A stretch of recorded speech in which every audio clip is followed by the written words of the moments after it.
In a world oh so far away, there was a land made out of love. So perfect, so beautiful. Ah, those were the days. Flowers bloomed as you walked by, and as the wind blew, it sang. Mountains moved from side to side to get a small glimpse of their king. They said he was the most kind-hearted king that anyone could know. His voice was medicine that healed not only bodies, but souls. The earth was still and peaceful, listening to whatever the king had to say, and the two townspeople who lived there walked with this king every day. His power and might were unmatched. When he walked, canyons formed. When he exhaled, he filled the earth with wind. He went to great lengths to show his love and kindness, and when he spoke, hearts opened. These were the days where love was so close that you could reach out and grab hold. The days before our hearts would fall or turn bitter and cold. But then, one day, out of nowhere, the king saw the two hearts of his townspeople had turned dark. His love letters, his creation, became ignored amongst his children.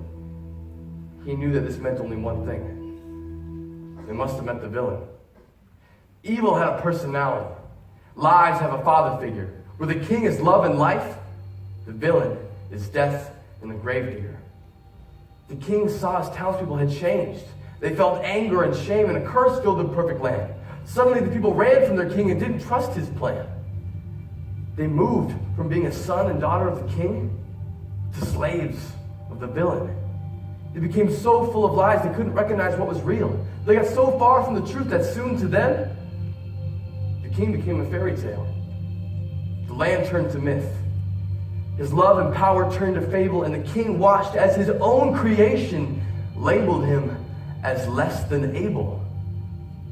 And with his power and with his might, he could reduce them to nothing. But he loved them. For the king so loved the broken world and slaves to the villain. Though they saw him as nothing, he regarded them as children. And he wanted his children back. So with all love and with all power, he came to the world dressed like them, unimpressive, poor, and young. Imagine being him, coming into the world that you planned and made, and being hurt because no one there even remembers your name. The state of the world made him cry. His offer of love was so often met with hate, and this is why he spoke a different language. His was truth, and theirs was lies. But their cursed hearts made plans to hurt him, even though he came to save them. They bound him up like a slave, but he came to free the hostages. They punished him for loving them, tortured him, until he was a dead man. But what nobody knew was that death was a part of the king's plan. You see, the king was so strong and so full of love that he couldn't die, but the townspeople could, and they couldn't beat it if they had tried, and if nobody intervened, death and eternity with the villain is what they'd have to face, and what the king did was take their punishment. He died in their place. The penalty, the effect, the death was put on his head and conquered, so the townspeople he loved wouldn't have to face it any longer. And to prove that it worked, after they killed him, he came back to life. To prove that he was the king the whole time. To prove that the curse was beaten and that it had no effect. The king rose from the dead. The villain had nothing left. The king stood victorious, without an equal. The power of the curse was over. Nothing the villain could do. And the townspeople he loved could walk with him like they were originally supposed to do. The best love story in the world. What the king did, he did for them. Happily ever after, for sure. But where do we fit in? Something that you should know is that this isn't just some legend, myth, or fable.